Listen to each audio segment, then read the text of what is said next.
ಯಾವ ರೀತಿ ದಾರಿ ತಪ್ತಾ ಇದ್ದಾವೆ.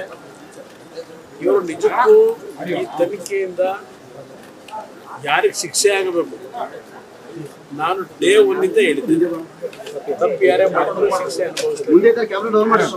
ಆದ್ರೆ ಇಲ್ಲಿ ನಡೀತಿರ್ತಕ್ಕಂಥ ಒಂದು ವಾತಾವರಣ ನೋಡಿದ್ರೆ ಇವರಿಗೆ ಯಾರಿಗೂ ಶಿಕ್ಷೆ ಕೊಡಿಸಬೇಕಾಗಿಲ್ಲ, ಪ್ರಚಾರ ಬೇಕು.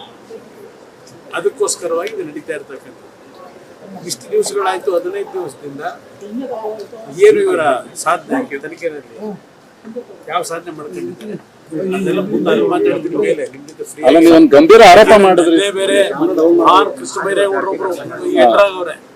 ಕೃಷ್ಣ ಬೈರೇಗೌಡರು ಅಲ್ಲಿಂದ ರಾಮಲಿಂಗ ರೆಡ್ಡಿ ಅವರು, ಸುಧಾಕರ್ ಅವರು ಎಲ್ಲ ಒಕ್ಕಲಿಗ ಸಮಾಜದ ಮಂತ್ರಿಗಳು ಸೇರಿದ್ದಾರೆ.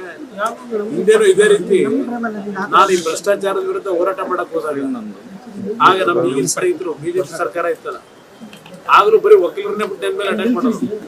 ಅದೇ ಸ್ಟ್ರಾಟಜಿ ಸಂತ್ರಸ್ತರೆಲ್ಲರೂ ಕಾಂಗ್ರೆಸ್ ಅವರು ಸಂಪರ್ಕದಲ್ಲಿ ಇದಾರಂತ ಸರ್. ಯಾರಿಗೆ ಅಲ್ಲ, ನೀವೇನೋ ನೆನೆ ಒಂದು ಗಂಭೀರ ಆರೋಪ ಮಾಡಿದ್ರಿ, KK ಗೆಸ್ಟ್ ಹೌಸ್ ಅಲ್ಲಿ ಇಟ್ಟಿದ್ದಾರೆ ಸಂತ್ರಸ್ತರನ್ನ ಅಂತ. ಹೌದಾ ಸರ್? ಸಂತ್ರಸ್ತರಲ್ಲ, ಈ ಕಿಡ್ನಾಪ್ ಆಗಿರ್ತಕ್ಕಂಥ ಹೆಣ್ಮಗಳೇನಿದ್ದಾರೆ ಮಹಿಳೆ, ಅವ್ರ ಫ್ಯಾಮಿಲಿ ಅವ್ರನ್ನ ಕರ್ಕೊಂಡ್ಬಂದು ಇಟ್ಕೊಂಡಿದ್ದಾರೆ ಅಂತಕ್ಕಂಥ ಮಾಹಿತಿ. ಆ ಮಾಹಿತಿ ಹೇಳಿದ್ದಾರೆ. ಈಗ ಕಿಡ್ನಾಪ್ ಆದಂತ ಮಹಿಳೆಯನ್ನು ಈಗ ಕರ್ಕೊಂಡ್ಬಂದು ಎಷ್ಟು ದಿನ ಆಯ್ತು?